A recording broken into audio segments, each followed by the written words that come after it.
Alright, let me minimize this. And let me see if I can download this. I'm not sure I necessarily have to. Not sure that everything is fitting on my screen. Perhaps you can tell me. Yeah, that's all of it, except for there's one more part way over to the right that you won't be able to see. I just realized it got cut off in the screenshot, but I'll vocalize that part to you because it's short. Okay. So let me first of all, hold on. I didn't want to do that. There, here we go.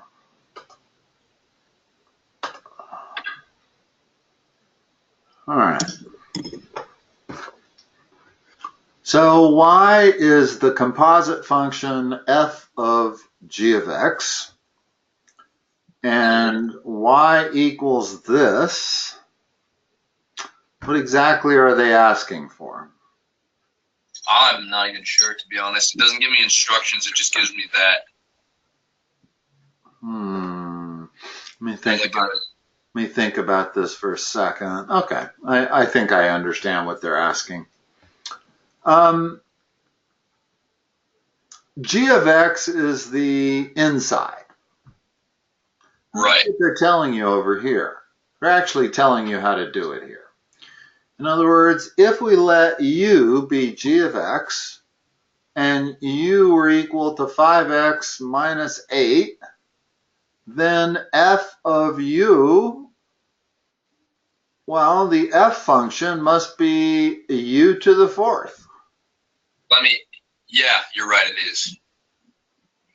So that's the part that got cut off, right? Yeah, so I can say f of u would be u to the fourth.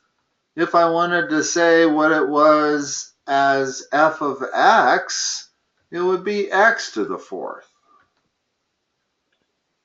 Right. And by letting u equal to g of x, it just gives you a friendlier way of kind of looking at it as these composite functions. Okay.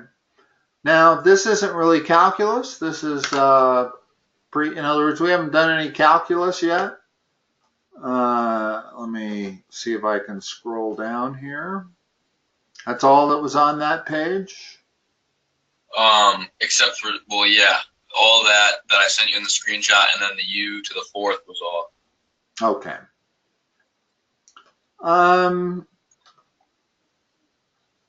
You didn't pick a size when you sent this. What you ended up doing was embedding the photo into the email. And it works better if you attach it as a file. Okay, all right. So the next one, try attaching as a file, and I think it'll ask you what size. And that's when you answer large.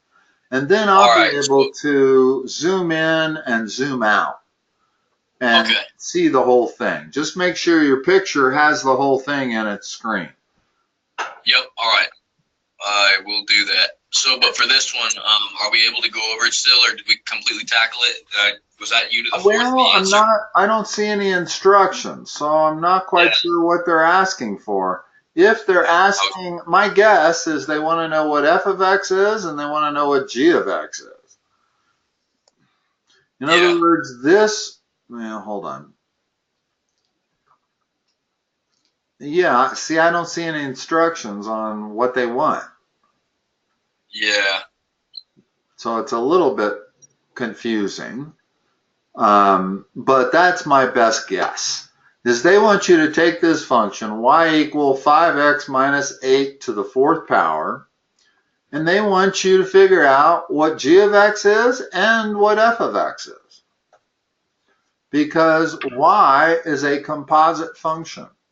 It is not just f of x or g of x. It is f of g of x.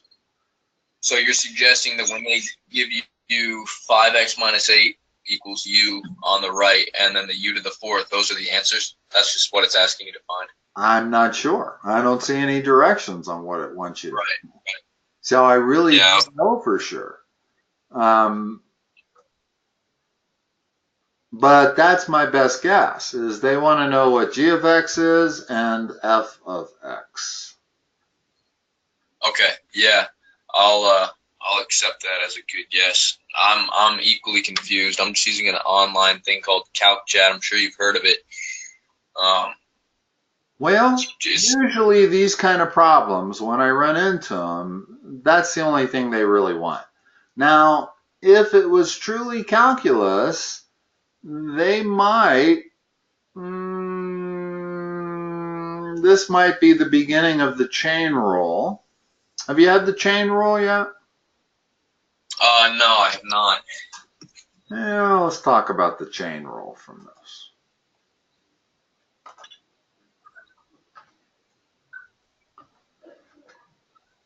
Because you should be doing the chain rule by now. It's been a month since we had a session, and you were getting close to the 4 rules of differentiation, which are the power rule, the product rule, the quotient rule, and the chain rule. Now, yes or no? You're right. Let's talk about the chain rule, because the only one that's really kind of hard is the chain rule. Okay? The way there's 2 ways to teach the chain rule. One is the derivative of the outside times the derivative of the inside. That's kind of the simplest way to look at it. Okay? So if I have a function like that,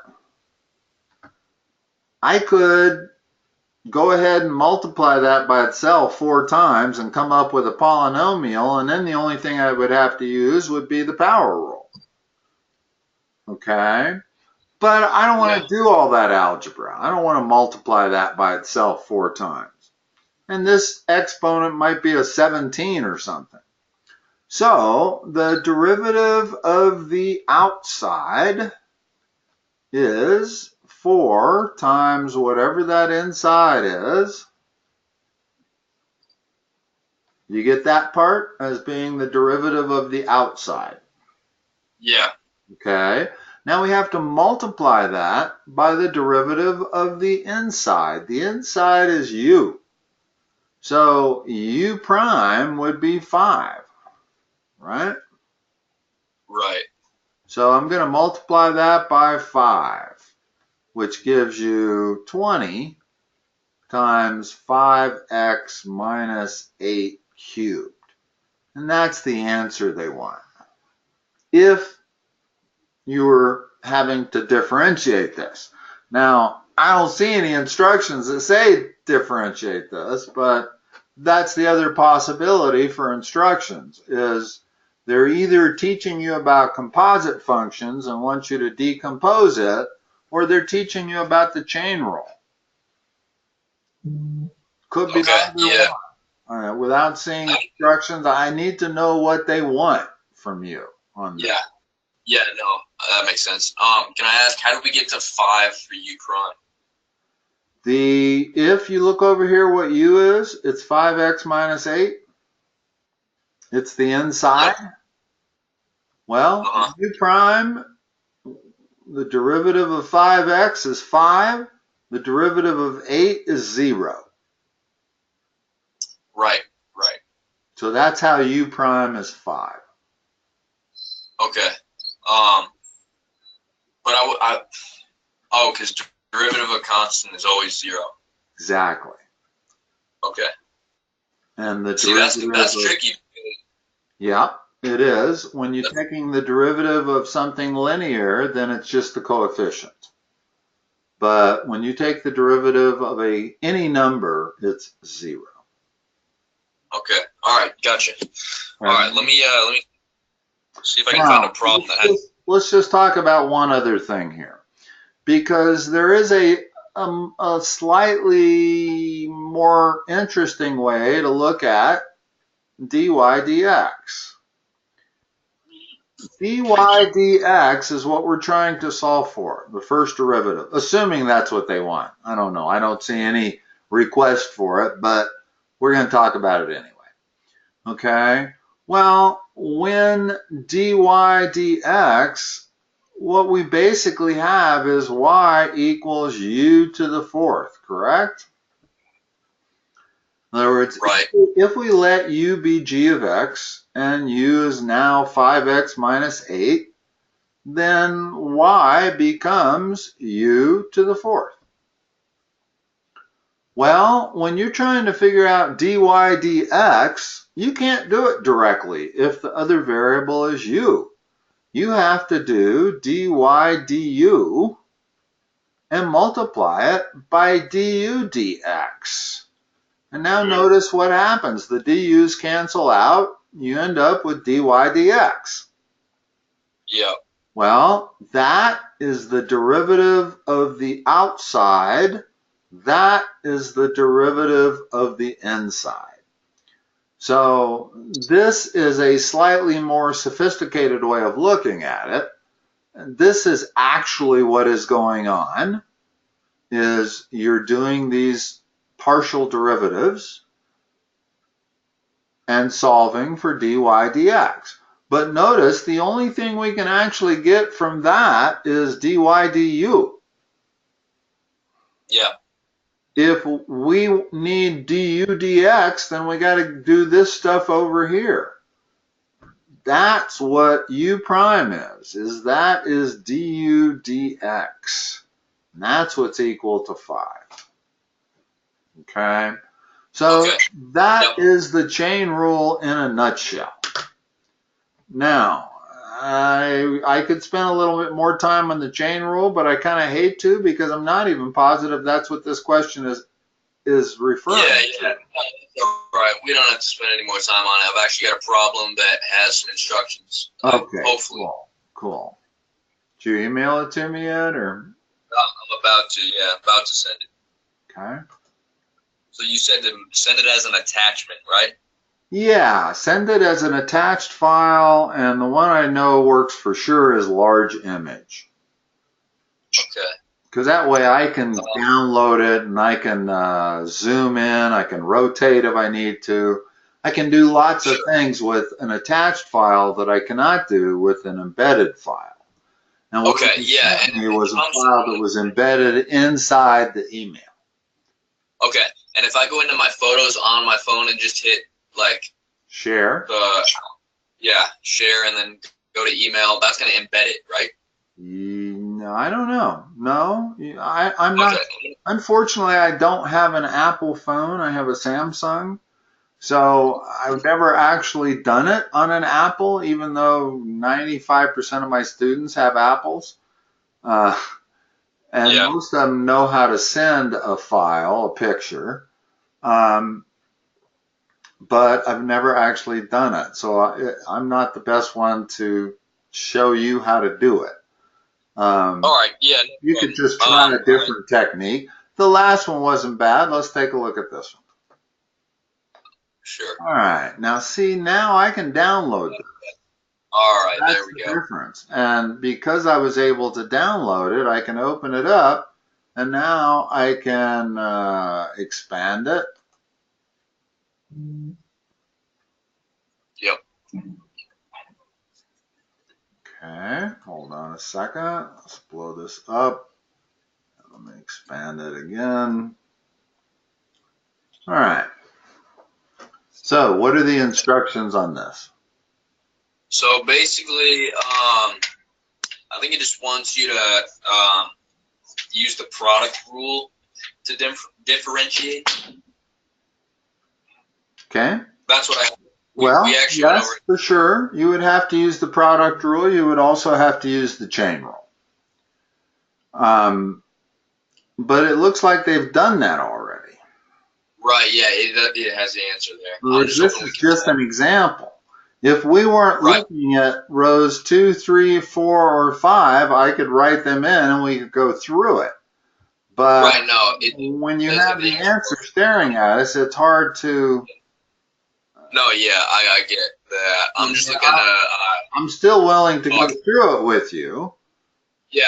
Let's just talk through the why. All right. Let me take a picture of this so I can write on it. Okay. The reason we have to use the product rule is because we have that times that, and there's no way to multiply those two things together. You cannot distribute the x. So we've got the product of two functions. So we're definitely going to have to use the product rule. But for this part, we're also going to have to use the chain rule because there's an inside. Yeah. So if we do it, the first step is to definitely eliminate your radical sign, which is what they do here. See that? Yes. Okay.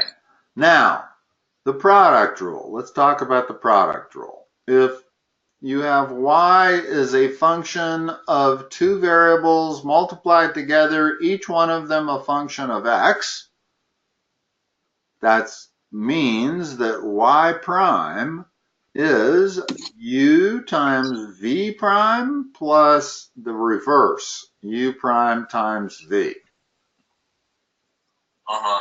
That's the product rule. Yeah. And in our case, u is x, and v is the quantity 1 minus x squared to the 1/2 power.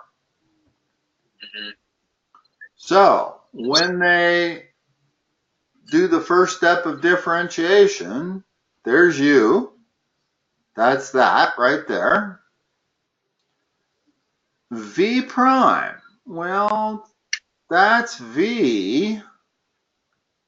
So if I want to differentiate that alone, if I start up here to the left, if I had this, and I want to differentiate that, I recognize that that is a composite function. The inside is 1 minus x squared. So if I take the derivative of the outside, it's 1/2 times 1 minus x squared to the negative 1/2. But now I got to multiply it by the derivative of the inside, which is minus 2x. So that's what that is right there. Is merely v prime. You with me? Because if you get lost, there's no point in me keeping talking because you'll stay lost. You got to follow it step by step. Okay? Yes, I am with you. Okay. So what we wrote right there was u times v prime. We have to add to that u prime times v. Well, what's u prime? U prime would have to be 1. Yeah, that's where this one came from. That's u prime. And that's v. Okay. In other words, we don't differentiate v this time. We just write it as v. And in our case, v is 1 minus x squared to the 1/2 power. Okay? Okay. Now, the rest of it is just kind of hard algebra. In other words, the next thing they do is multiply this to, here, let me erase all of what I've written on here so I can talk about it a little easier. Frequently, these derivatives, when you apply the chain rule or even the quotient rule or the product rule, you end up with a complicated algebraic expression, and the difficulty isn't the calculus, it's the simplification. Okay? Yeah. Well, the one thing I know I can do is I got to distribute that x to the inside. whatever's inside the brackets, okay? Well, the only thing I can multiply it by is minus 2x and the 1/2. All of that gives you that. That takes care of that, that, and that. All right, yeah. So Now I'm we're definitely still multiplying it by that. That we didn't do anything with. That's right there. And we add this other part to it, and we don't need to write the 1. Yeah. Okay. Now, more simplification. In other words, now we multiplying and combining. Yeah. Can I just cut this problem off right here? I think I'm good. I do understand it. Okay. You did a pretty good job. Good. Because I can't see any below it anyway. So. Right. Yeah. No, you're good. Yeah, I'm set on this one. Can we just go back over the chain rule just to make sure I understand it? Yes. Let me give you some tough chain rule problems. First of all, the chain rule problems, 95% of them are going to be obvious. Let me give you a bunch of functions, and you tell me what the inside is.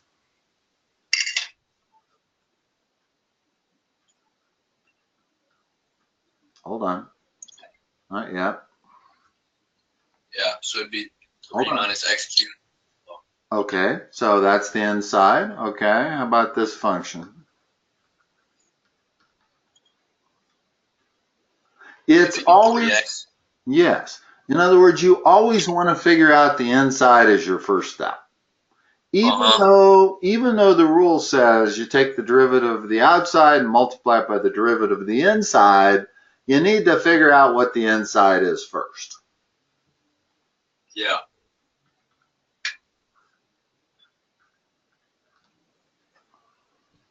What's the inside of that one? It'd be, oh, that's tough. Would it be 4x? Yeah. The inside always has to be a function of x. Always. Sure. Okay, how about this one?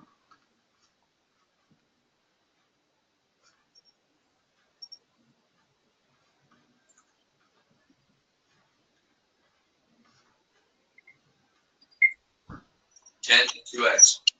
Correct. And notice that that in itself has an inside. So when we take the derivative of this, we've got 2 insides. Yeah. Okay. Well, the derivative of the outside is 1 over tan of 2x.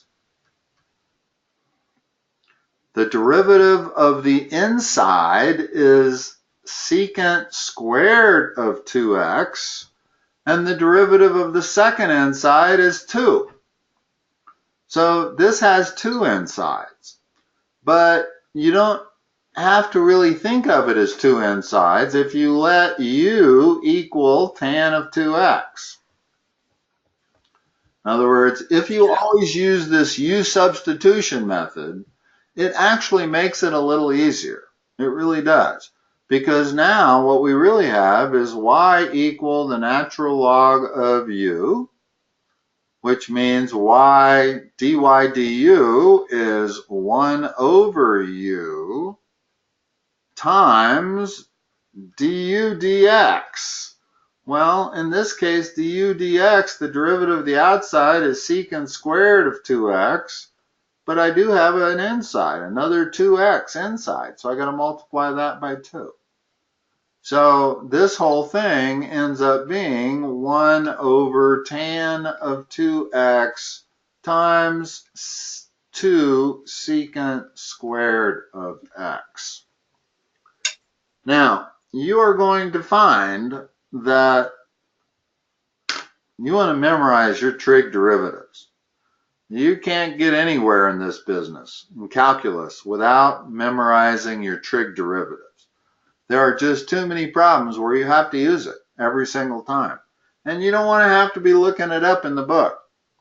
You want to know what the derivative of tangent of x is. It's secant squared of x. It hands out a sheet where it has all the trig derivatives on it. You don't have to go looking. Okay.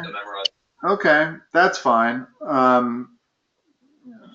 It makes it tougher when you have to do that, as opposed to drawing it from memory.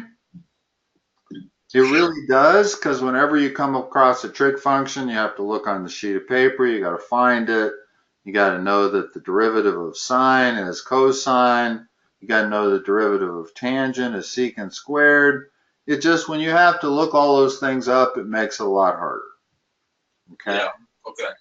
So the best way to do is to memorize it. Okay. Now, let me give you some tougher chain rule. These are the two toughest I know in terms of differentiating what the inside is. First of all, these are different. Sine squared of x is not the same as sine x squared. Right. This first one means sine x times sine x. Second one means you square the x first and then you take the sine of it. So they're completely different. So what's the inside of the top one? If I want to make u something, what would it be? Well, I want to say x. Well, if I made it x, then we would be writing it as y equals sine squared of u. I don't know how to differentiate that either. Right. So that's not it. How about if we made u sine of x? Now I'm writing y equals u squared. I do know how to differentiate that. So you have to make the inside something that allows you to figure out what dy du is. In other words, now that I got y equal to u squared, dy du is 2u. And then so du pause right here. Go ahead. I was just gonna, can we go back through that? That escaped me straight over my head. So for sure. In every case where I have given you an inside, it was pretty clear to you what the inside was. And in this first one, the inside is what's inside the radical. So what this really becomes is u to the 1/2, right? And I can differentiate that. You got to be able to differentiate with what you end up with. Yeah. In the second case, I get y, in other words, the inside is 3x, so I'm looking at the sine of u. I can differentiate sine of u. In the third case, we let the inside be 4x, so we're really looking at e to the u. I can differentiate that. It's e to the u. Same thing with all of them. Once you figure out what u is, you've got to be able to differentiate it. Okay? Now, here's the problem with these two. Let me write them just a little bit better.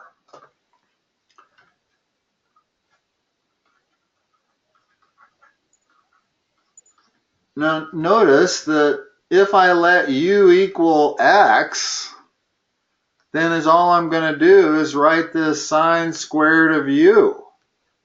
I cannot differentiate that. I don't know how. Right. So I can't let u equal x. I got to let u equal sine of x. Because now what I'm looking at is y equal u squared. And I do know how to differentiate that. Y prime is 2u. And then I got to multiply it by the derivative of the inside, which is cosine x. So it's 2u cosine x. And then I go back and I substitute whatever u was. Well, u is sine x. So it's 2 sine x cosine x. That is the derivative of sine squared of x. But if I did it the easy way, which is the derivative of the outside times the derivative of the inside. Well, the derivative of the outside, applying the power rule, is 2 sine of x. Now the derivative of the inside is cosine x. So I get there much easier, but the trick is to figure out what the inside is. Now, let's examine the other one, the difference, the sine of x squared. Well, now, if I were to make u sine of x, like I did in the last one, then I would be writing this. I couldn't write it. I don't even know how to write that. In other words, there is no sine of x. There's a sine of x squared. So I don't want to let u be sine of x there. I want u to be x squared. Now I do know how to write that. It's the sine of u. I can differentiate the sine of u. It becomes the cosine of u. And the derivative of the inside is 2x. Now I go back and resubstitute, so I end up with cosine of sine, excuse me,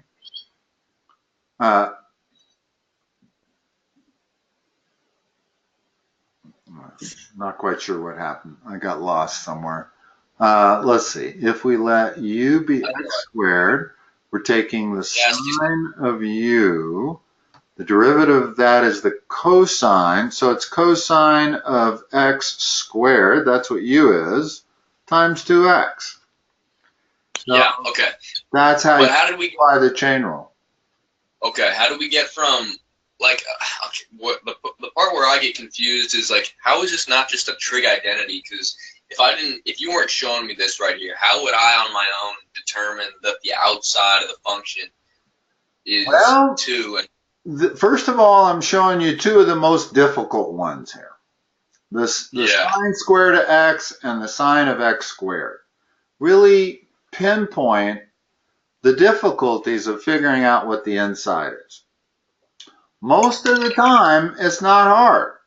In other words, if we go back to the previous page, you were perfect on these, telling me what the inside was. It's only when we got to the harder ones that you had a problem.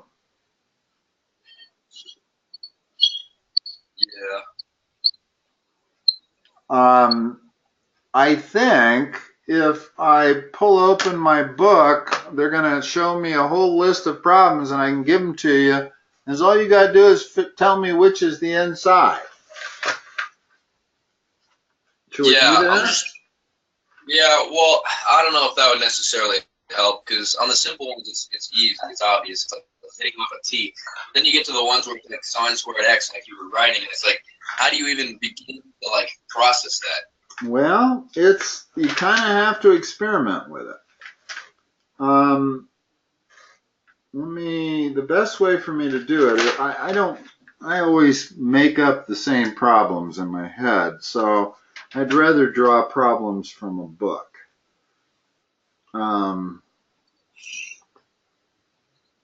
Let's just take, can we just take one of those problems? I'll bet if I gave you these, you'd know all of them. Here, let me just give you a few. Well, I don't even know, to be honest with you, David. I don't even know what the second step is in the chain rule process. Like, what do I do once I determine the inside? Take the derivative of it, and then multiply it by the outside? That's all the chain rule is? Let's just do it. This time I'm going to make this a little bit easier. I'm going to not have the product rule involved. Okay? So what's the inside here? 1 minus x squared. Okay. So here's the rule. Take the derivative of the outside.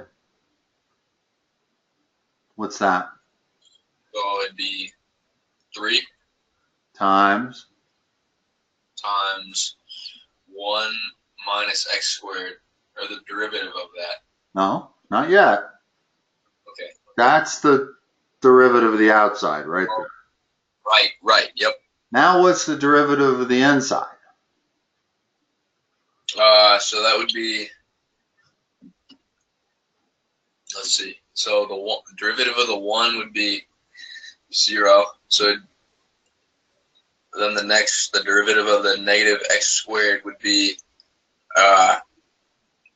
negative 2x? You got it. It's that simple.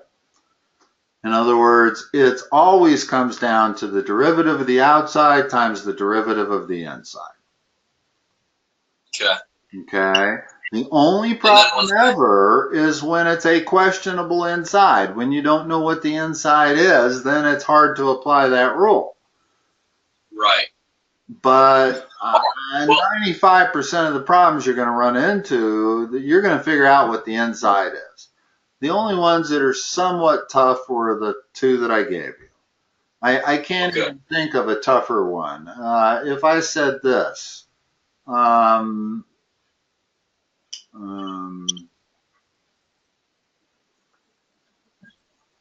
what's the inside?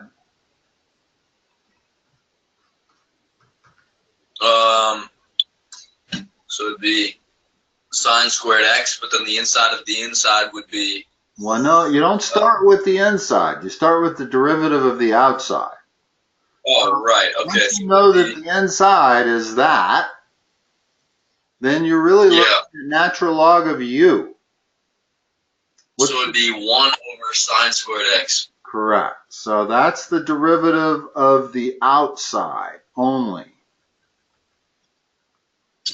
Now we got to multiply that by the derivative of that. That's the inside. Well, we just did that problem and we saw that the answer was 2 sine x cosine x because there's a double inside. In other words, the first inside was sine squared of x, but this has an inside of its own that is sine of x. Yep. So this requires two chains. It's the derivative of the outside times the derivative of the first inside times the derivative of the second inside. That's how you get this, all of that. Okay. Okay. And then this can be simplified a little bit. I can take that sine x and that exponent. So this comes down to 2 cosine x over sine x. And now if I apply a trig identity, that becomes 2 cotangent x. So that's the answer to that very complicated looking problem. Is a simple 2 cotangent x. Okay. So I really think you're going to be able to do, I can give you a couple more just to make sure that you've got it down. Let me give you at least one more. Well, let me just look over that for a second if I could. Oh, okay, sure. Here, let me. That would help me. All right. So let's see. Yeah. So we took the 1 over sine squared x.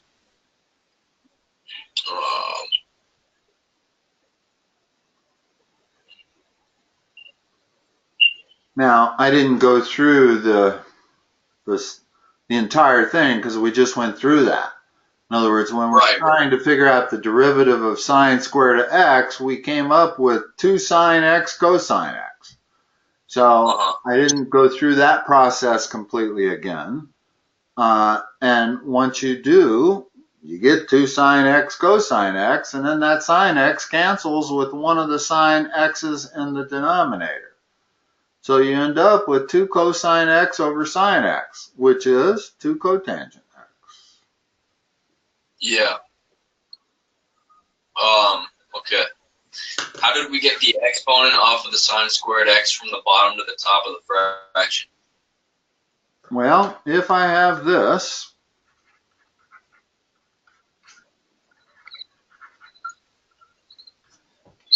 the bottom is sine x times sine x times sine x. So this sine x cancels with one of those exponents. So what I just wrote was the same as this. Sine squared x, right. Right, and then how did we get that 2 from the bottom to the top? I'm looking over on the right. The 2 was always in the top. Never was in the bottom. It's in the top. Okay. What we reduced was that. Cosine x over sine x is cotangent x. Okay. The 2 stays Gotcha. at the top. The 2 doesn't move to the bottom. Sorry, I'm still not seeing how was there ever a 2 in the top in the first place? Well, because when you differentiate sine squared of x, here, let's go down and do that again. First of all, if I told you that y equals sine squared of x, differentiate that, differentiate the outside, what's that give you? Sine x, 1 over sine x. No, use the power rule. Differentiate the outside. Oh, so 2. Subtract 1, that's what you get when you differentiate the outside. Okay. Now differentiate the inside. Remember what the inside is. The inside is sine x. What's the derivative of sine x? 1 over sine x. No, that's the reciprocal of sine x.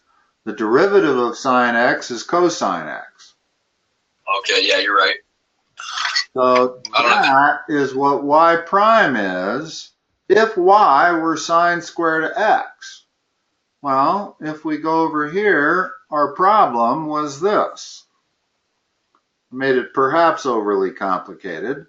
You may not even get multiple chains, but they're certainly possible. So the first thing I'm doing is differentiating the outside. Well, that's 1 over sine squared of x, right? Uh-huh. Now I've got to multiply it by the derivative of the inside. Well, this proves to me what the derivative of the inside is. It's 2 sine x cosine x. So it's 2 sine x cosine x. Mm-hmm. So there you go. That's the answer, except I can simplify it. I can take off that sine x and one of those sine x's. So now I have 2 cosine x over sine x, and that becomes 2 cotangent x.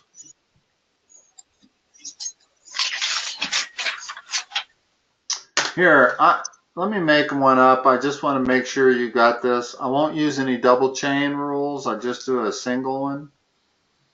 Okay.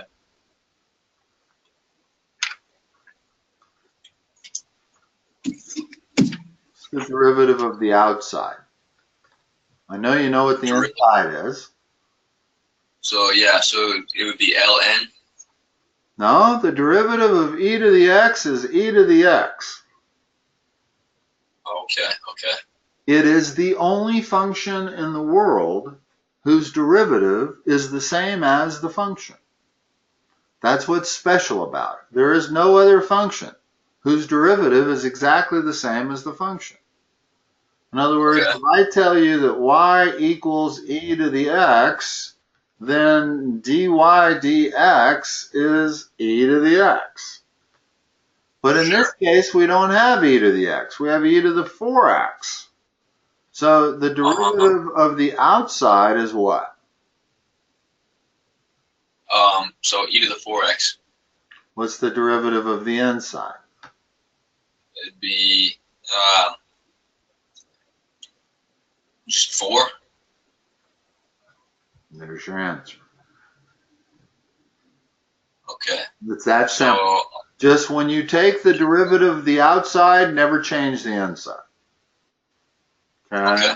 So if I had something like this, cube root of x squared plus 2x. Now, tell me what y prime is. First of all, let's write y in terms of without the radical sign. Tell me what y is. Y would be, hold on, can you rephrase the question? What was it? Yeah, right now we've got it with a radical sign. Yeah. And radical signs don't do you any good in calculus because you're always applying power rule. So you need to convert all your radical signs to fractional exponents. Okay, so it would be x squared plus 2x, all of that to the 1/3 power? Yeah, that's the first All thing. right. Now we can apply the power rule followed by the chain rule. So what is the derivative of the outside? I know you know what the inside is. What's the derivative of the outside? Of the outside would have to be, I'm blanking. How do you do the derivative of Power rule only. When you're applying the power rule, start with the exponent. 0? 1/3 is the exponent. Isn't that a constant though? So the derivative of it would be 0? No, nope, nope. Not when you're when you're applying the power rule, you got, here, let's go back and talk about the power rule. If I got a function like that, then the power rule says I start with the exponent and then I subtract 1 from the exponent. So that's how you differentiate using the power rule. That's right. What am I saying? Okay. Okay. So we started with the exponent, multiplied it by 1 to get 1/3, and then what? What's the rest of it? So Subtract 1 from the exponent. Subtract 1 from the, so negative 1/3. Negative 2/3. Negative 2/3, right? Yeah. Now we've got to apply the chain rule because there is an inside. Yep. So we've got to multiply all of this by the derivative of the inside. What is that? Derivative of the inside. Okay, so it would be 2x plus 2. Yeah. The chain rule really is actually pretty easy once you get down the method and the concept. Sure. It's just the derivative of the outside times the derivative of the inside. If you can figure out what the inside is, you'll be fine. And like I said, 95% of these, the inside is fairly clear from the get-go. It's only on some of the trig functions that it's puzzling as to what the inside is. Most of the time it's clear. Okay? Now, there are 3 other rules in calculus. There's 4 total rules that basically allow you to differentiate any function. There's the power rule. That's this one up here. There is the product rule. That's where y equals u times v, and y prime is what? U prime times v plus v prime times u. Good. And then there is the quotient rule. Let's just review that. If y equals u divided by v, and what this means is that u is a function of x and v is a function of x.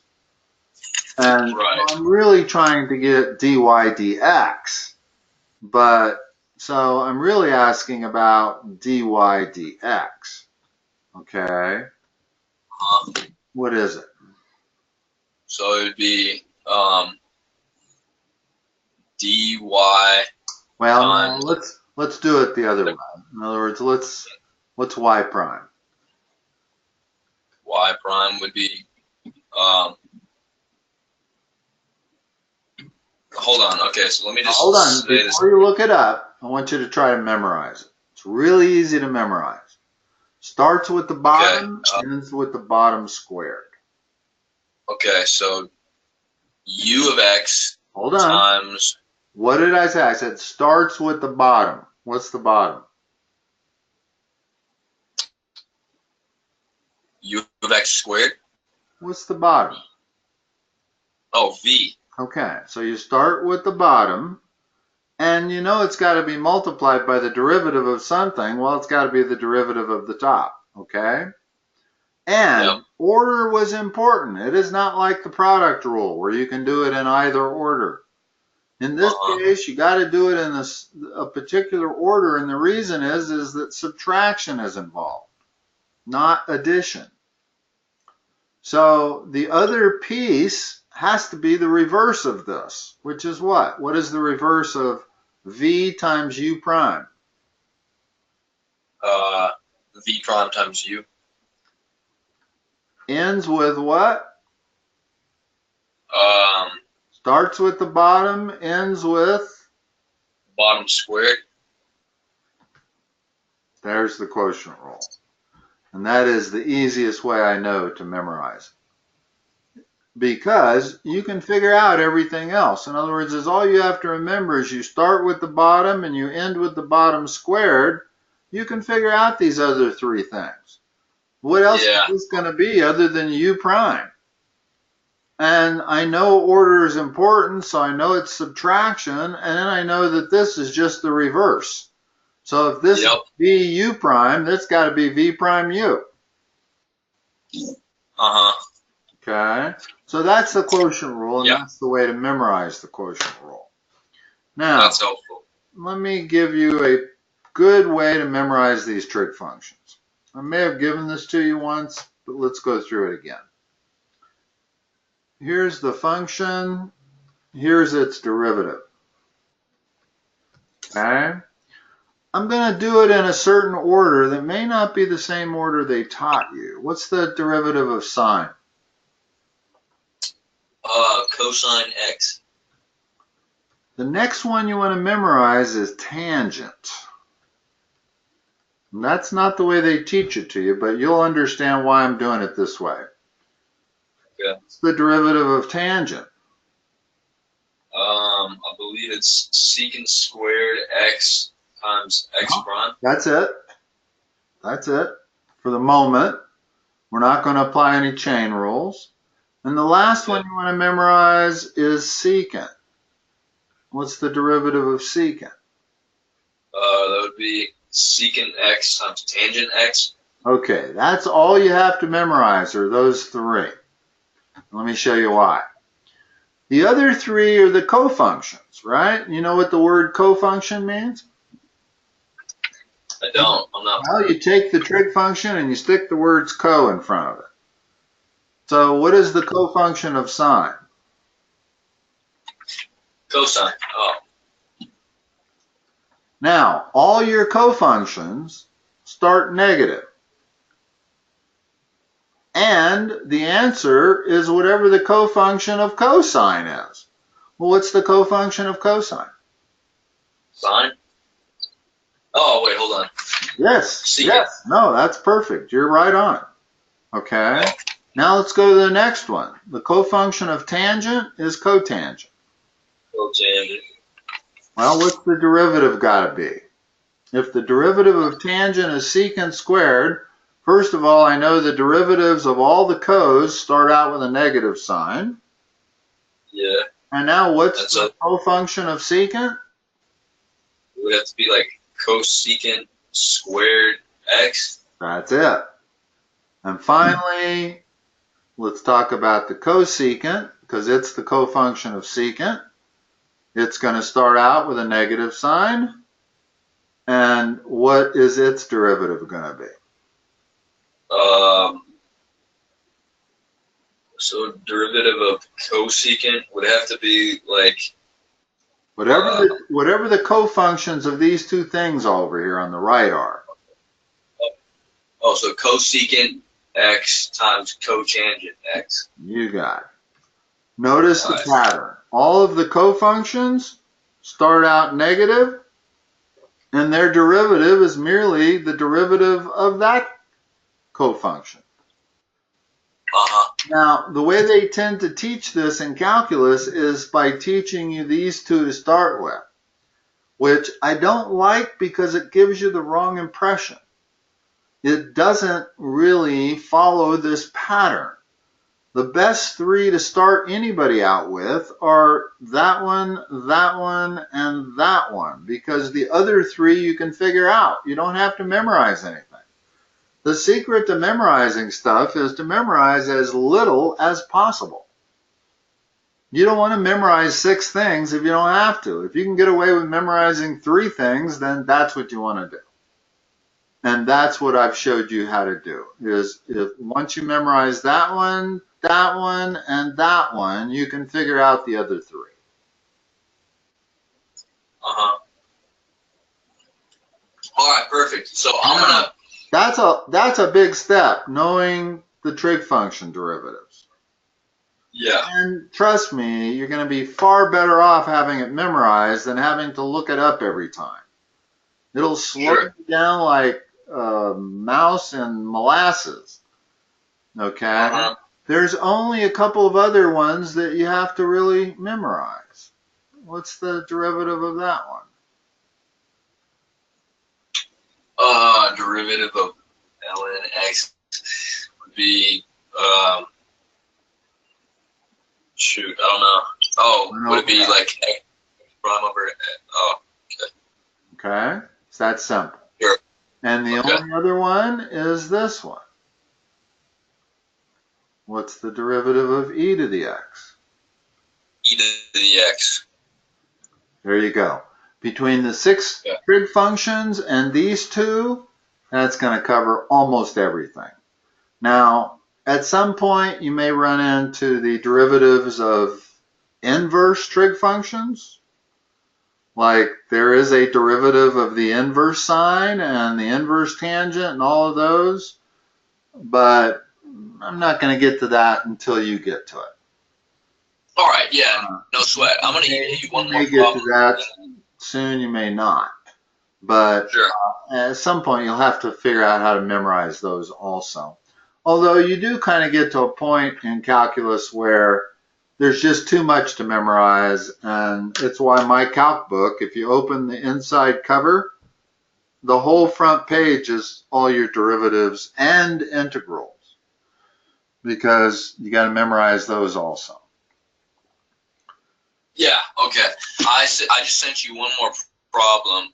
It has the answer on it like the last ones. I just need you to explain what they're doing because I can't look at it and decipher. Okay. I didn't get it yet. Sure it says sent? I just sent it, so maybe refresh. Yeah, it usually takes, it takes about 10 seconds for me to get after it says sent. Sure.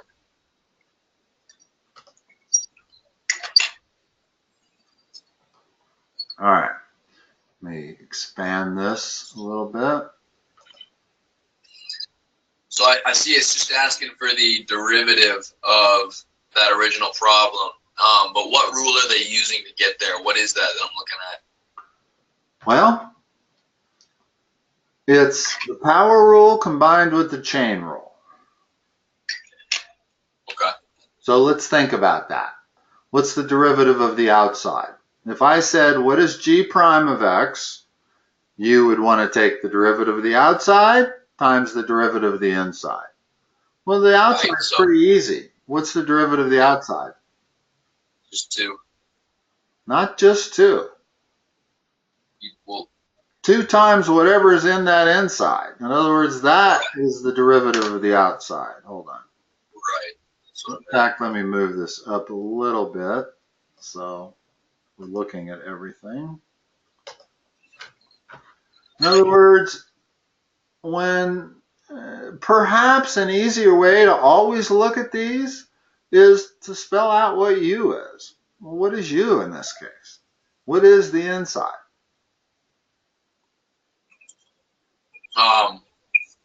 X plus 5 over x squared plus 2. Okay. That's the inside because now I can write g of x as u squared. Well, that's easy to differentiate. That's 2u. So that's why that's my inside, is because I can write it as u squared. Okay? And that's what that is the derivative of u squared. Now we need the derivative of the inside. Well, to figure out the derivative of this is the inside over here, I got to apply the quotient rule. Yeah. Notice what this is. That is the bottom. You start with the bottom. Multiplied by the derivative of the top, which is 1. subtract the top times the derivative of the bottom, and put the whole thing over the bottom square. So that's how they get this step. This is the derivative of the outside, this is the derivative of the inside. Now it just becomes hard algebra. Notice what we have to do here. We've got to simplify this numerator, and by multiplying that times that, and then we got to operate on it, and all of that becomes this once it's simplified. In other words, what I have circled in the top and the bottom, those are the same thing. And notice that I've got an x squared plus 2 over here and an x squared plus 2 squared there. That's how I get x squared plus 2 cubed. Right.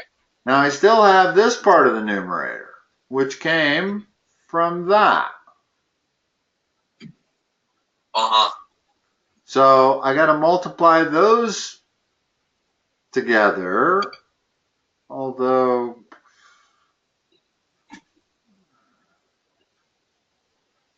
I see what they did.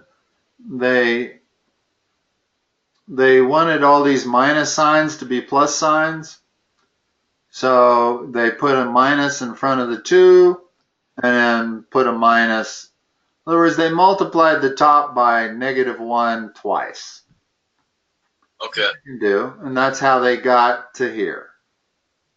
In other words, they got from here to here. And then notice they don't even bother to multiply that out. Now, I don't know if there's anything below this, or this is supposed to represent the final answer. But there isn't much point in multiplying the numerator out. The reason I say that is because leaving it in factored form is actually superior, unless when you multiply it out, you can simplify it. And I'm not going to be able to. I'm going to have a cubic in the numerator, right? X times x squared is x cubed. So I'm going to have a long polynomial that's a cubic. I'm not going to be able to do anything with this x squared plus 2 in the denominator. So there's no point in multiplying it out. And this is the way you want to leave the answer. You want to leave the numerator in factored form. Okay, so then let me just make sure I'm tracking with you. That big ugly bunch of numbers on the right in the second line comes from doing the quotient rule on the inside? Yes, perfect. Okay. Which is this part here. Right. They're always, when they show it to you, they're always going to do exactly what the expression says. They're going to take the derivative of the outside and multiply it by the derivative of the inside.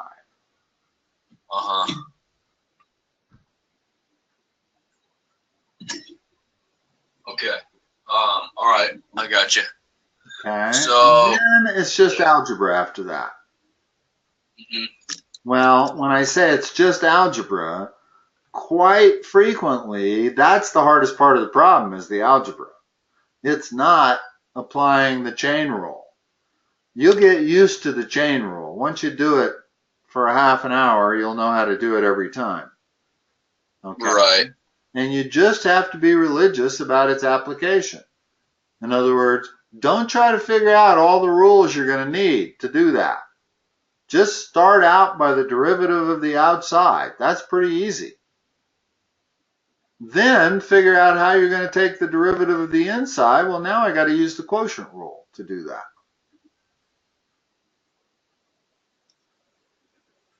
Yeah. Okay, yeah, I'm just trying to wrap my head around so that chain rule. So you bring down the 2. I'm looking at it from the original step 1. Let me add a step here, which I think it'll actually make it easier for you. let's specify what the inside is. Okay. This always, you can't make a mistake if you do this every time. You can make a mistake fairly easily if you just use the rule, take the derivative of the outside times the derivative of the inside. But if you do this, then I'm going to write this u squared, right? Yeah. Now what's the derivative of the outside?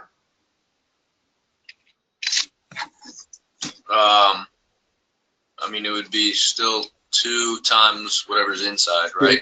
2u, right? Yeah. Well, resubstitute and you get this. That's what 2u is. Okay.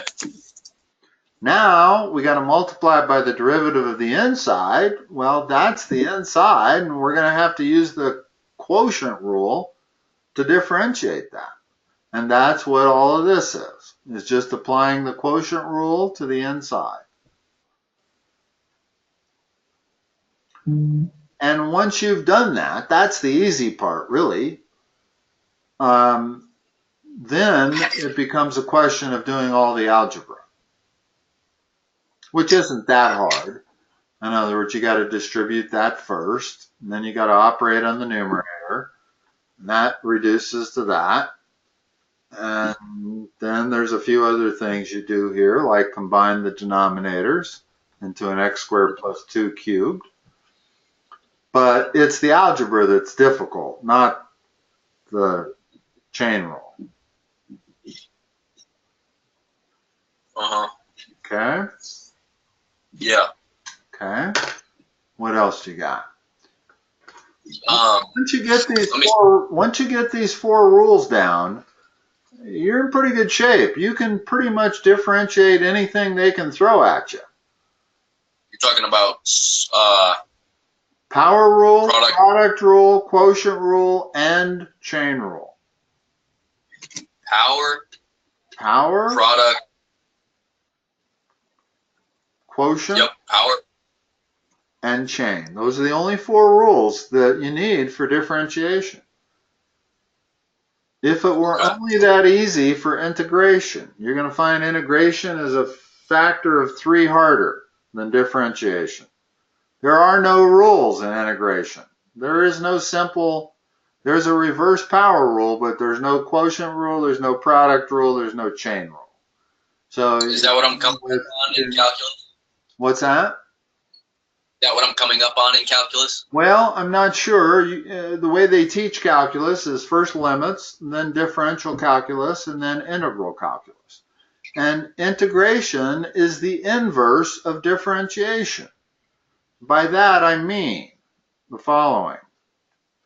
If y equals x cubed, well, what's y prime?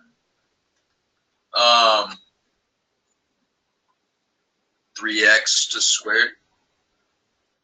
And that means by definition that the integral of 3x squared is equal to x cubed. In other words, what we're doing is finding the antiderivative of that. And the way you do it is you just reverse the product rule or the power rule. You start by adding 1 to the exponent and then dividing by the new exponent. So if I have 3x squared and I add 1 to the exponent and divide by the new exponent, I get back to x cubed. That's all integration is you trying to find antiderivatives of these functions such that the derivative of your answer is what you are integrating. Okay? That's pretty huge. Yeah. It's huge to know that. We're not going to get into integration yet because you're still in differentiation. You got a whole nother semester of calc? Yes, sir. That's where you'll hit integration. All right, yeah. Probably. Probably not much before then. There's still a lot of differential calculus that we haven't covered for you, like related rates, optimization problems. In other words, the applications of differentiation. We haven't done any applications yet. At this point, you don't have a clue as to how you would ever use this stuff. Am I correct? You're right, yeah. Okay. Well, there are lots of really cool applications that you use differentiation on. Everything to maximizing the size of a corral, where you have a given amount of wood to build it, to figuring out a related rate, where you know one rate, but you want to know a different rate. Have you had related rates at all? I don't think so, no, not yet. Well, let's not get into new stuff. You got a quiz tomorrow. Let's make sure we cover the stuff that's going to be on your quiz. Yeah, it's all these problems. What I want to do is I'm going to verbalize just the beginning of a problem, and then without looking at the answer, I'm going to work through it with you, and then we'll see if I make any mistakes, and just so I can see what I'm struggling with the most. Okay, hold on a second. Let me bring up my thing. Go ahead and verbalize it. All right, the page is loading. Let's give it 1 second. What you're going to give me is a function, I imagine. Yes, sir. Calculus is all about manipulating functions. Uh-huh. In the same way that algebra manipulates variables and arithmetic manipulates numbers, calculus manipulates functions. Yep. So what you're going to give me is going to be a function. They may call it f of x, g of x, or just y. Doesn't really matter. Yep, if this page would load, let's see.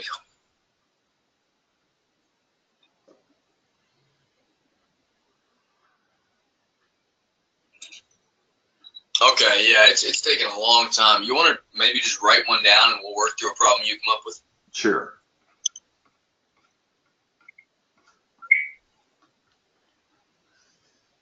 You want it hard, medium, or easy? Let's go medium. Medium. Okay.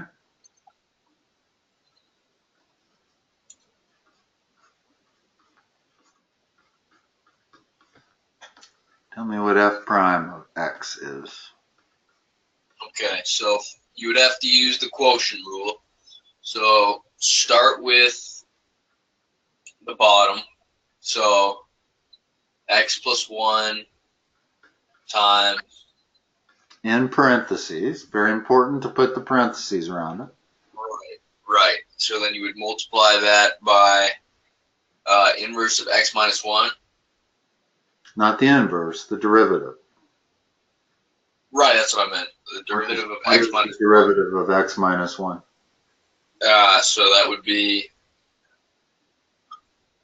just be x? Just be 1.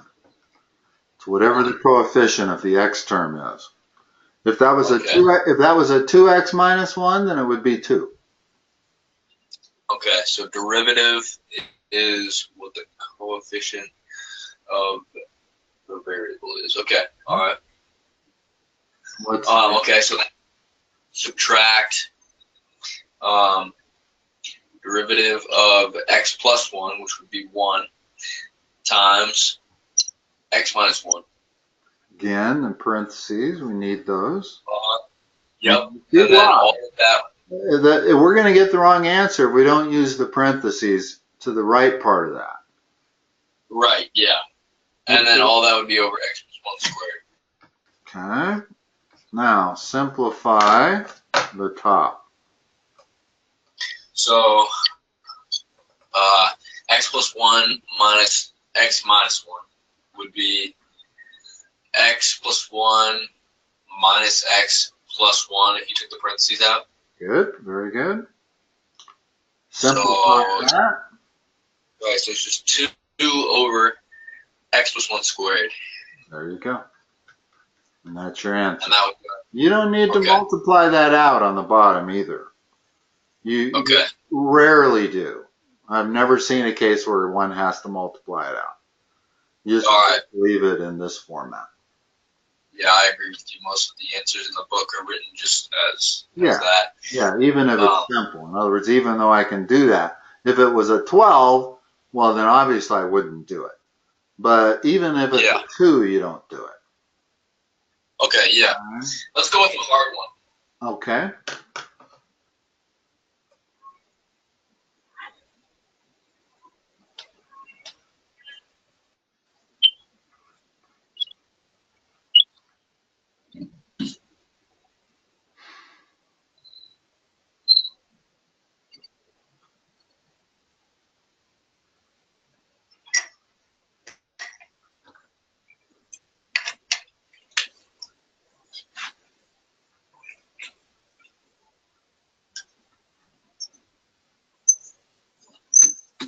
All right, so you're using... Hold on a second. This might be a little too hard. Let me think about this for a second. This, you got to use the power rule, the product rule, the quotient rule, and the chain rule. All right, let's do it. Okay. First of all, rewrite it in a proper way that works with calculus. So x times 1/2 parentheses. First of all, we're just rewriting it without the radical sign. Okay, right. So x times parentheses x squared minus 1 to the half power. Okay.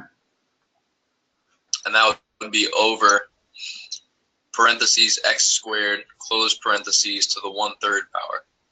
Actually, you can write that like that. Okay. And that's what you would have gotten doing it your way. It would have been x squared to the 1/3 power, which is x to the 2/3. Right, you can just multiply the exponents. Okay. Yeah, so now we don't have any radical signs, so we're ready to start doing it. Okay, now, yep. What can I do to make this simpler? I meant to make this a hard problem, but it's not going to be that hard. What can I do with that? Well, you've got x to the 1 over x to the 2/3. So, I mean, you can't really cancel that since the exponents are different, can you? Well, I mean, I guess you could. Use the law of exponents. Yes, you would have x to the 1/3 on top and then just nothing on the bottom. Right. So this is what the problem has become. Okay? Now I can't multiply those two things together, so now I do have to use the product rule. So let's do it. Okay. So that's y. What's y prime?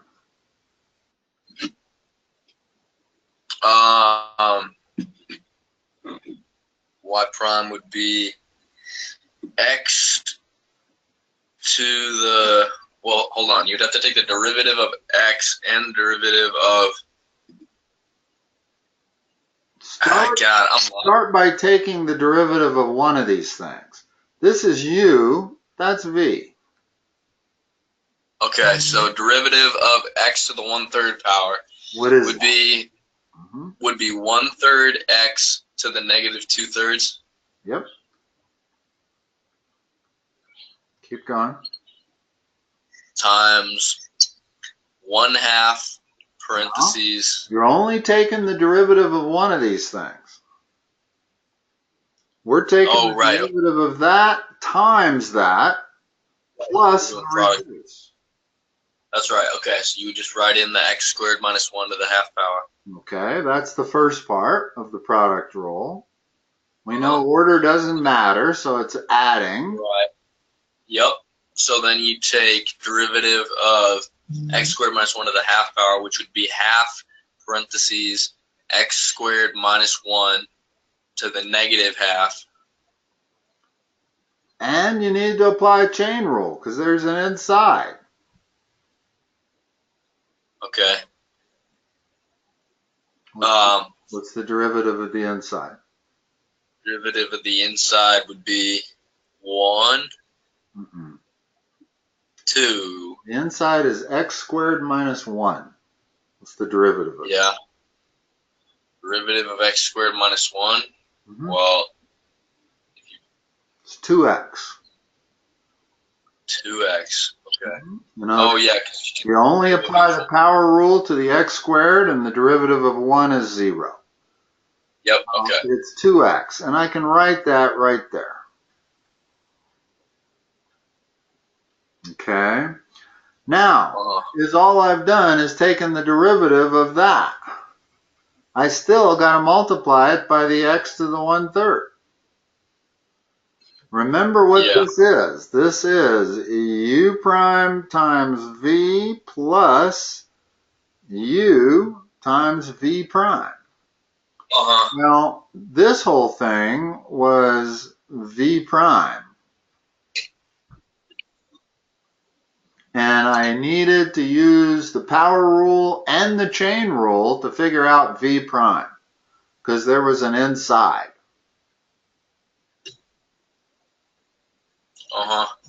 Okay. Now, what you do from this point is all algebra. All right. In other words, I've done that part, but now I do notice I can do some stuff. Those 2's cancel. I've got an x times an x to the 1/3, so I can combine those. Let's see what we come up with here. This left side of this thing, there's not much I can do with that. I'll write it with negative exponents, which the teacher usually doesn't want you to do. I want you to put it in the denominator if it's got a negative exponent. But now notice that I can multiply x times x to the 1/3, that's x to the 4/3. Right. Finally, times the x squared minus 1 to the negative 1/2. So there's your final answer, and I don't really see anything else I can do with that.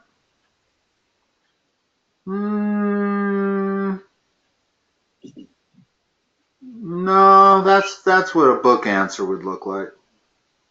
Yeah, okay. That's disgusting. Well, unless they didn't want negative exponents. In other words, if they tell you, give me what this answer is if I say no negative exponents.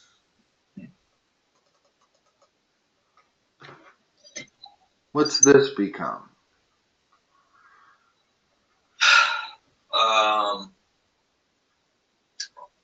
Not sure how to convert a negative exponent. Okay, negative exponent merely means it's the reciprocal. In other words, x to the minus 2/3 is the same as 1 over x to the positive 2/3. That's all it means. Okay. Okay, so I'm going to write this first part as 1 over 3x to the 2/3. That takes care of that part right there. This part belongs in the numerator. So I can write that as x squared minus 1 to the 1/2. Now, plus, what's the right side become? What goes in the numerator? What goes in the numerator? It would have to be, you're saying find the derivative of the numerator? No, this is just algebra. We're done with the calculus. In other words, you need to write this in an expression where there are no negative exponents. Well, here's a negative exponent, so I got to move that to the denominator. So I know that goes down there to the positive 1/2. That takes care of that. What's left in the numerator is x to the 4/3. Now, we have an answer and there are no negative exponents. Okay. Pause right here. Let me just take this in. Go ahead and take a snapshot of it if it helps. So yeah, that's what I'm doing. Follow it. I don't know if you've ever looked at one of the recordings of these, but that would do just as good. In other words, if you go through the recording, you can pause it on this screen right here and study it to figure out what it is that I did. and then advance. In other words, the recording is good in the sense that you can pause it, fast forward it, or rewind it. So that if there's something that you're seeing that you're not 100% sure how I got from this step to this step, then you should go look at the recording and I don't know. Figure it out before you go past this. Yeah. Right, yeah. I don't know if I'll necessarily have time to do that before the quiz tomorrow, but in the future, yeah, definitely. Tell me what that's equal to. 2 to the minus 3. 2 to the minus 3 derivative of not the derivative, just what is the positive. If I said write that with a positive exponent only, what would it be? So it would be,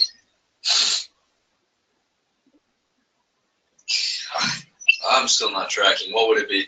It'd be 1 over 2 to the third. 1 over 2 to the third. Oh, okay. Okay, yeah. Now let's talk about this a little bit more. This is very important that you be able to handle negative exponents. If I had this, 4 to the minus third, well, let's not even do that one. Let's do this one. 1 over 4 to the minus 3. You can always move these negative exponents to the other side of the fraction bar, no matter where they start. So I can take this 4 to the minus 3 and move it to the numerator and make it 4 to the positive 3 over 1. So the way to handle all negative exponents is just to move it to the other side of the fraction bar. So if I start with 4 to the minus 3, well, the other side of the fraction bar, if I'm going to introduce a fraction, 1 has got to be on the other side of it. So these are equal. That's all a negative exponent means. The biggest mistake people make in algebra is assuming that a negative exponent means a negative number. It does not. It never does. Notice that 1 over 4 to the third power is 1 over 64. That is a positive number. So a negative exponent merely means it goes on the other side of the fraction bar with a positive exponent. That's all. And you can go both ways. If I start in the denominator with a negative exponent, I can take it into the numerator. So here, let me give you one. It will test out your newfound knowledge.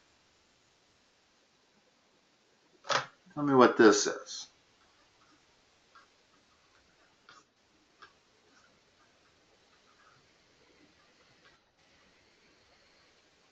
No calculus, just it's an algebraic expression that I want you to express without negative exponents. Y cubed over x squared. Okay. All right, yeah, I definitely understand that now. Okay, cool.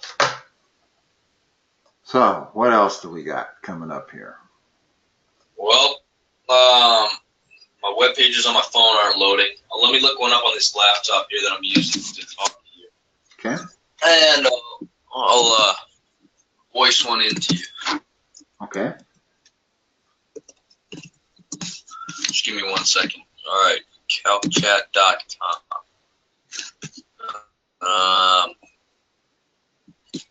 All right, so let me find the book that we use. It's going to be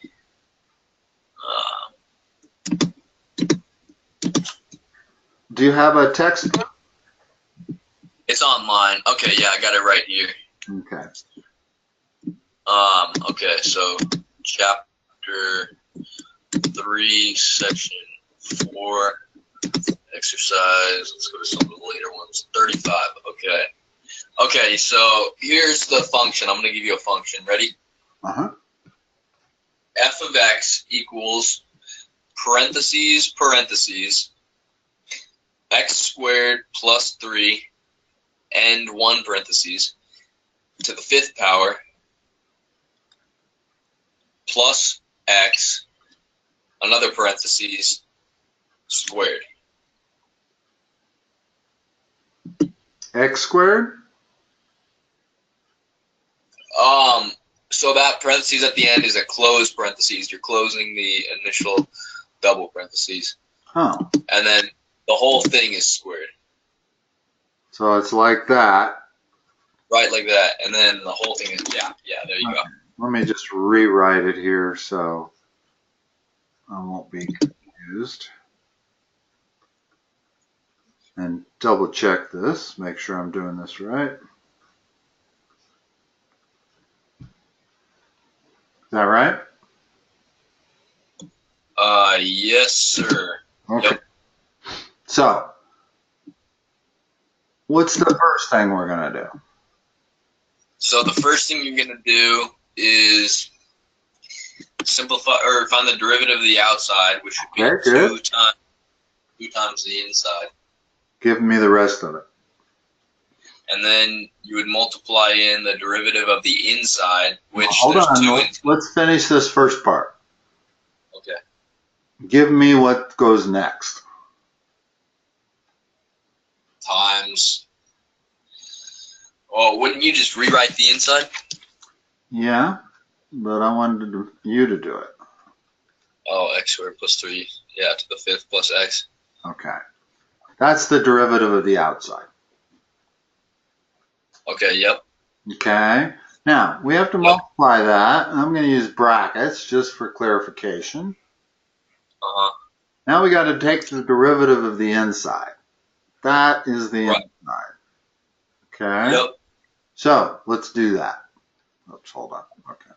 All right. This has a chain rule of its own. Does it? Yeah, because we've got another inside. That is another inside, x squared plus 3. Yep, you're right. So start with the derivative of the outside. And this time you can do that first and then that. In other words, whenever you have a polynomial that is the sum of some terms, you can do it piece by piece.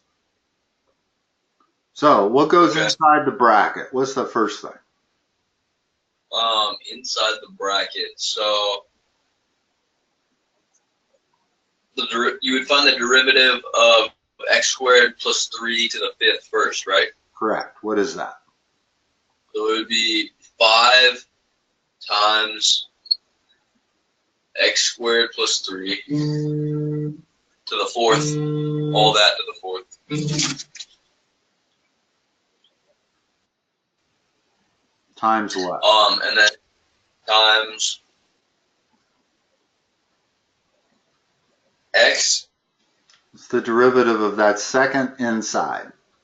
Oh, derivative of x would be... No, the derivative of x squared plus 3 is the second inside. It would be 2? 2x. Applying 2x. just the power rule. Okay? Yep. So, what we've done is we've just differentiated that right there. Yep. Okay, now plus what? Plus derivative of x would be just 1. There you go. That's the answer. Now, can we simplify it?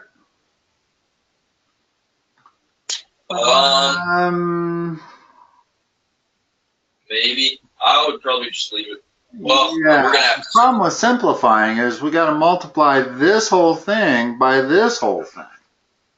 So that's not the easiest algebra to do at all. So, right. Yeah, I'd be tempted to leave it as is also. I mean, I guess you could multiply the 2 times the 5 times, yeah, you could distribute the 2 to inside the brackets, but that's about the only thing that looks like it's worth doing. In other words, this 2 would multiply by that 5, multiply by that 2, so it turns into 20 plus 2 instead of plus 1, because you got to multiply that 2 by that 1 also. So you could simplify it to that extent. but then the rest of the answer is going to be that times that. Okay. And this was a relatively difficult one because you had a pretty complicated first inside, and then you had a second inside. Uh-huh. And that is the reason that they state the rule the way they do. You might wonder, well, how come it's the derivative of the outside times the derivative of the inside, not the other way around? Because if your first step is you got to figure out the inside, then you might as well take the derivative of the inside and multiply that by the derivative of the outside. But when you have a case like this where you have two insides, it gets kind of complicated to do it the inside first. So Yeah. the derivative of the outside, that's easy enough, times the derivative of the inside. And as long as you're looking at that as being the first inside, that's not that hard to differentiate. Uh-huh. It just involves you to recognize you got to use the chain rule again on that second inside. Sure. Okay, you got another one you can verbalize?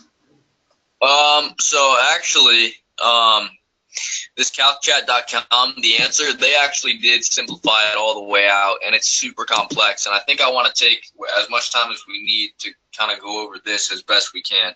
I'm trying to figure out the best way to send that to you since it's so long that I can't get it all in one picture without scrolling. Well, let's start simplifying it ourselves. Sure, okay. I'm going to take that 2. That, in other words, we got 2 times this times that. So I can certainly distribute the 2 to the stuff inside the brackets. Okay, here's what I get.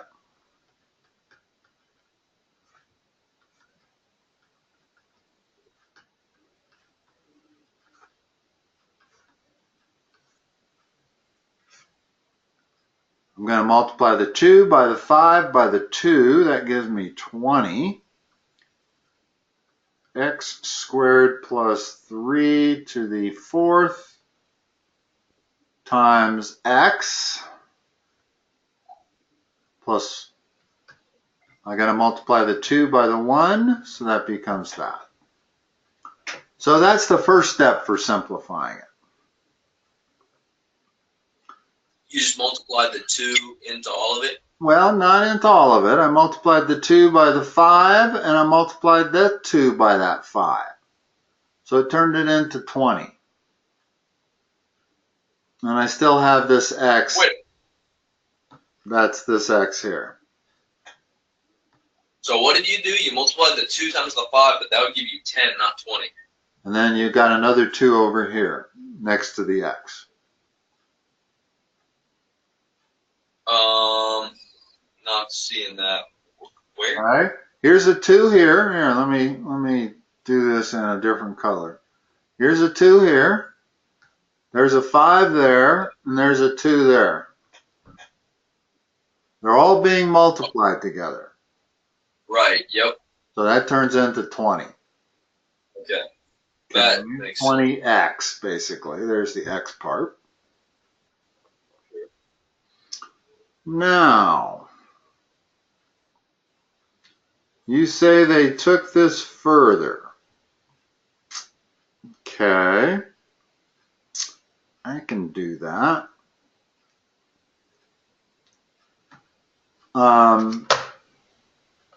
Factoring. Usually these derivatives that are really complicated looking involve some level of factoring, okay? I'm looking at an x squared plus 3 to the 4th and an x squared plus 3 to the 5th. So let's take out an x squared plus 3 to the 4th in our factoring. X squared plus 3 to the 4th power. I'm factoring that out from that. Can't do it.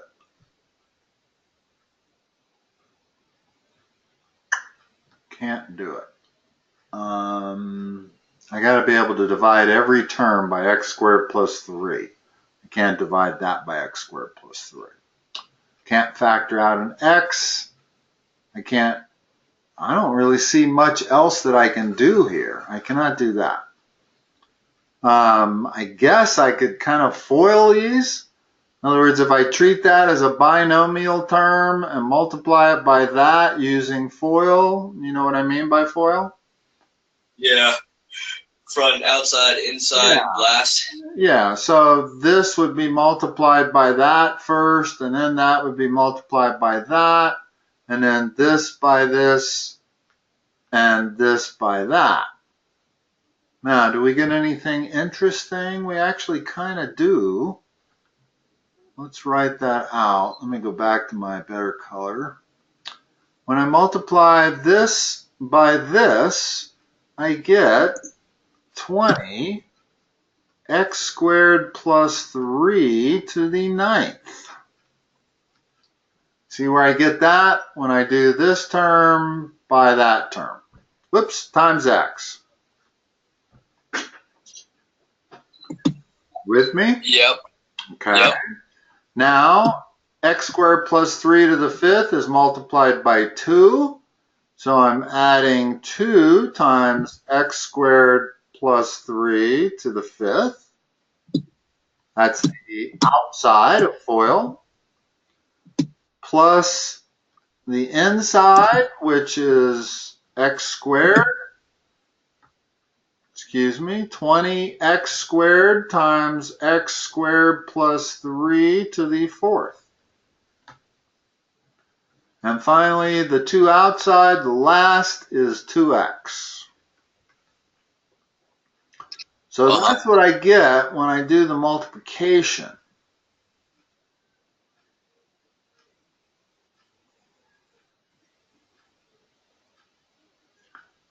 I can't really go any further. Notice that there is nothing except a 2. I guess I could factor out a 2. So my final answer should look like this.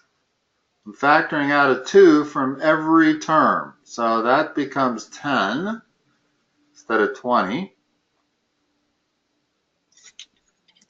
times x squared plus 3 to the 9th times x. Scroll down so I don't run into all of these things here. Plus, that 2 disappears, so that becomes x squared plus 3 to the 5th. This becomes 10x squared times x squared plus 3 to the 4th. Finally, plus x, because I'm dividing everything by 2. So that should be their answer.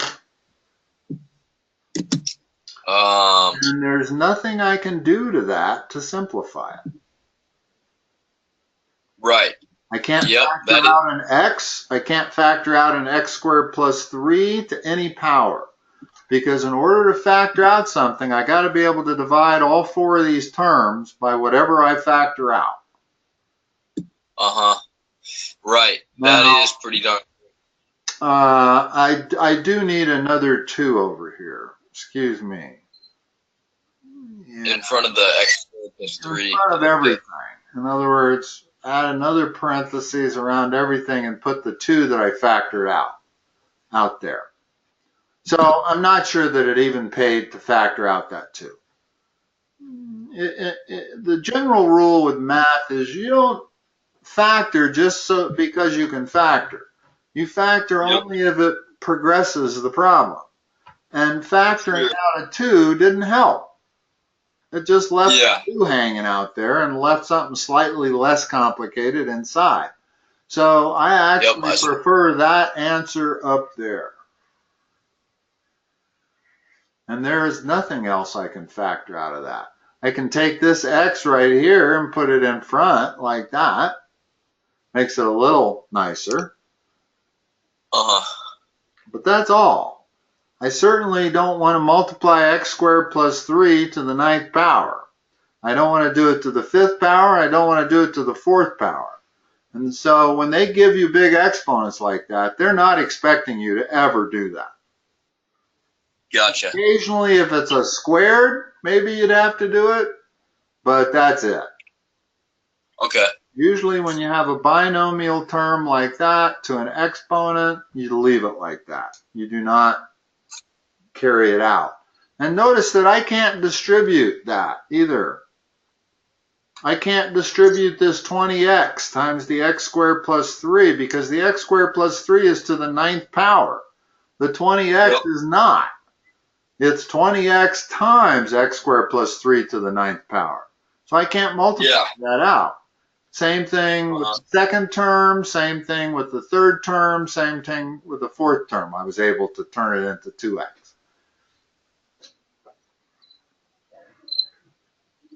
Okay, yeah, that makes sense, David. Thank you. You're welcome. Yeah, if they have something different than this, or what I have circled here, then I'm not sure what they're doing, how they got it. But this is as much as I could simplify it. Yeah, no, we're spot on. Okay, cool. Yep. You got 10 minutes if you want to do another one. I think I'm good, honestly, okay. David. Yeah, we don't have to go the full 2 hours. 2 hours is a lot to do at one time for calculus. I mean, sure. Yeah. If your brain isn't half fried, then you're not normal. At this point. Seriously. Certainly is. 2 hours of calculus will fry anybody's brain unless you do it every day like I do. So it's not that hard on me. But like I said, I do it every day. So for somebody that's just learning it, that's a lot to absorb. And we've covered quite a bit tonight. We've covered the 4 major rules, complicated functions, derivatives of those trig functions, natural log, e to the x, all of those. So if you become expert at what we covered tonight, that'll take you a long ways in moving forward in calculus. Yeah, absolutely. Well, Kate, I'm going to let you run and have a good evening, and I will talk to you next time. Good luck on your test tomorrow. All right. Thank you, David. Yep. I'll see you next time. Bye-bye.